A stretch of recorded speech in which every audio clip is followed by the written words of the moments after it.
नमस्कार दोस्तों, एक बार फिर से स्वागत है आपका इंद्रकेश कंप्यूटर वर्ल्ड यूट्यूब चैनल में। तो चलिए शुरू करते हैं आज का टॉपिक। आज के टॉपिक में हम देखेंगे स्टाइल ब्लॉक। स्टाइल ब्लॉक के बाद हम देखेंगे फाइंड, रिप्लेस एंड सेलेक्ट का यूज क्या है। तो स्टाइल ब्लॉक बहुत ही सिंपल है। इसके लिए आपके पास एक पैराग्राफ होना चाहिए। उस पैराग्राफ को आप लेके जैसे ही आप कोई भी पैराग्राफ सेलेक्ट कर लेते हैं और सेलेक्ट करने के बाद आप उसमें इस तरह का कोई भी स्टाइल आप अप्लाई कर सकते हैं। जो स्टाइल अप्लाई करेंगे वो आपको यहाँ पे दिखाई देगा, ये देखिए। तो ये बहुत सिंपल है, इसमें कुछ खास नहीं करना है आपको। जो भी स्टाइल आपको यहाँ से चाहिए आप बड़े आसानी से स्टाइल अप्लाई कर सकते हैं। अब आगे चलते हैं, देखते हैं फाइंड में। फाइंड में आएंगे तो सबसे पहले फाइंड पे क्लिक करते हैं। तो फाइंड का मतलब होता है खोजना। अब अगर आपके पैराग्राफ के अंदर या आपके डॉक्यूमेंट में कोई ऐसे वर्ड, कैरेक्टर, सेंटेंस जिसे आप खोजना चाहते हैं डायरेक्ट, तो फाइंड का प्रयोग आप कर सकते हैं। और दूसरी बात यह भी है कि कभी कभी आपके डॉक्यूमेंट में एक ही वर्ड कई जगह यूज किया गया है और वो वर्ड स्टार्टिंग से ही आपका मिस्टेक हो गया है, तो आप उसे करेक्ट करना चाहें तो फाइंड करके करेक्ट भी कर सकते हैं। इसमें यदि आप कुछ भी फाइंड करना चाहते हैं तो नेविगेशन के अंदर देखिए यहाँ सर्च बॉक्स है। सर्च बॉक्स में जाके आप क्लिक कर दीजिए और जिस चीज़ को आप सर्च करना चाहते हैं उसको आप टाइप करिए। तो अगर मैं यहाँ पे सर्च करता हूँ एक तरीके से इंसर्ट को, तो जैसे मैंने इंसर्ट लिखा तो देखिए इसने रिजल्ट 1 फाउंड किया है और एक जगह बता रहा है कि आपके इस पूरे पैराग्राफ में इंसर्ट यूज किया गया है। इसी तरह से अगर मैं कुछ और सेंटेंस को यूज करना चाहूँ, जैसे मैं न्यू को यूज करूँ, तो न्यू को इसने 5 जगह फाइंड किया है कि न्यू आपका इस पैराग्राफ में 5 जगह यूज किया गया है और जहाँ जहाँ यूज किया गया उसको हाईलाइट भी कर दिया गया है। तो फाइंड के माध्यम से आप बड़े ही आसानी से अपने पैराग्राफ के अंदर किसी भी सेंटेंस को या किसी भी वाक्य को या किसी भी तरह के वर्ड को अच्छे से फाइंड कर सकते हैं। अब फाइंड के बाद जो इसका अगला यूज होता है वो होता है रिप्लेस का। तो आप रिप्लेस के लिए देखें यहाँ पे कुछ बटन्स दिए हैं। पहले बटन्स हम देख लेते हैं। यहाँ मूव करने के लिए दिया है, अप डाउन करने के लिए दिया है।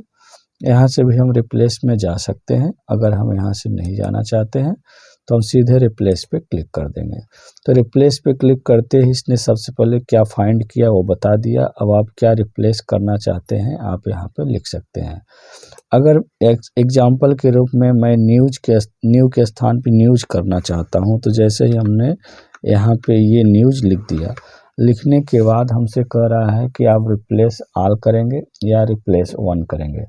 अगर मैं यहाँ पे सेलेक्ट करके रिप्लेस को करता हूँ तो ये एक जगह रिप्लेस करेगा, सिर्फ एक जगह। जैसे आप रिप्लेस पे क्लिक किए तो देखिए ये दूसरे जगह कर दिया, देख रहे हैं। तो यहाँ पे न्यूज हो गया, दूसरी जगह आ गया। तो अगर ये बार बार करने से आप झंझट से बचना चाहते हैं तो एक बार में रिप्लेस ऑल कर देंगे तो ये जहाँ भी न्यू था वहाँ न्यूज हो जाएगा। और यहाँ लिख के भी आ रहा है कि all done we made 5 replacement, कि इसने 5 जगह रिप्लेसमेंट कर दिया है। तो ये आपका यूज है कि किस तरीके से आप फाइंड और रिप्लेस का यूज कर सकते हैं। ये एक तरह से बेसिक है, मैं आपको इसका एडवांस भी बताऊंगा और मेरे YouTube चैनल पे फाइंड रिप्लेस का एडवांस वीडियो पड़ा भी है, वहाँ से भी आप देख सकते हैं। फिर आप यहाँ पे आ जाएंगे गो टू में। तो गो टू में क्या होता है कि आप किसी भी पेज पे, सेक्शन पे, लाइन पे, बुकमार्क पे, कमेंट पे, फुटनोट पे डायरेक्ट जाना चाहें तो आप गो टू के थ्रू जा सकते हैं। जैसे अगर मैंने लाइन नंबर यहाँ अगर 5 इंटर कर दिया और मैंने गो टू बोला तो ये मुझे लाइन नंबर 5 पे ले जाके पहुंचा दिया। जैसे 1 2 3 4 5। तो जैसे जैसे आप यहाँ डायरेक्ट जाना चाहें, लाइन नंबर मैंने यहाँ पे 2 डाला, 2 डाल के जैसे गो टू किया, देखिए लाइन नंबर 2 पे पहुंचा दिया। तो बड़े ही आसानी से हम इसका प्रयोग कर सकते हैं, गो टू का और रिप्लेस का और फाइंड का।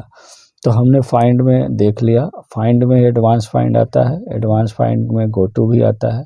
तो एडवांस फाइंड मैंने आपको अभी जो बताया है उसमें थोड़ा सा एडवांस फाइंड आप यहाँ मोर में जब जाते हैं तो ये सारा आता है। तो ये सारी चीज़ें भी हम आपको बता देंगे, अभी आपको मैं बेसिक बता रहा हूँ। तो अभी आपने देखा किस तरीके से फाइंड, रिप्लेस और गो टू का प्रयोग आप करेंगे। तो सबसे पहले देखेंगे सेलेक्ट पे जैसे क्लिक करेंगे तो आपके पूरे डॉक्यूमेंट पेज के अंदर सब जो भी पैराग्राफ है सब सेलेक्ट हो जाएंगे। तो ये बहुत सिंपल है, इसको आप कंट्रोल A से भी कर सकते हैं, शॉर्टकट तरीका होता है। ये ऑल सेलेक्ट के लिए इस्तेमाल किया जाता है। तो आपने यहाँ देखा सेलेक्ट, उसके बाद ऑब्जेक्ट। ऑब्जेक्ट सेलेक्ट क्या होता है इसको आप समझिए। इसके लिए आपको एक छोटा सा यहाँ ऑब्जेक्ट ड्रा करना पड़ेगा। सबसे पहले मैं यहाँ एक ऑब्जेक्ट ड्रा कर देता हूँ। अब देखिए यहाँ पे ऑब्जेक्ट ड्रा कर दिया और इसको हमने जाके स्क्वायर कर दिया।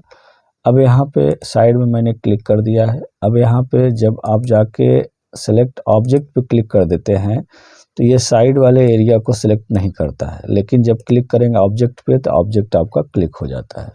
तो इसलिए आप इसका प्रयोग कर सकते हैं सिलेक्ट ऑब्जेक्ट का। फिर उसके बाद आपका दिया है यहाँ पे select text with similar formatting. तो इसके लिए क्या करेंगे, सबसे पहले हम यहाँ पे कुछ सेलेक्ट करेंगे टेक्स्ट को। जैसे इस पैराग्राफ को मैंने बोल्ड किया, इटैलिक किया, अंडरलाइन किया और इसको कोई भी एक कलर जाके मैंने दे दिया।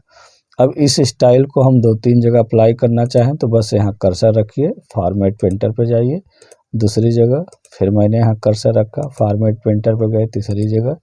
तो ये 3 जगह मैंने एक ही तरह की फॉर्मेटिंग की है। और अगर मुझे सेम फॉर्मेटिंग वाला डेटा सेलेक्ट करना है तो यहाँ से जाके select all text with similar formatting पे जैसे क्लिक करेंगे तो आप देखेंगे ये उन्हीं को सिलेक्ट करेगा जो सेम फॉर्मेटिंग के हैं, बाकी को छोड़ देगा।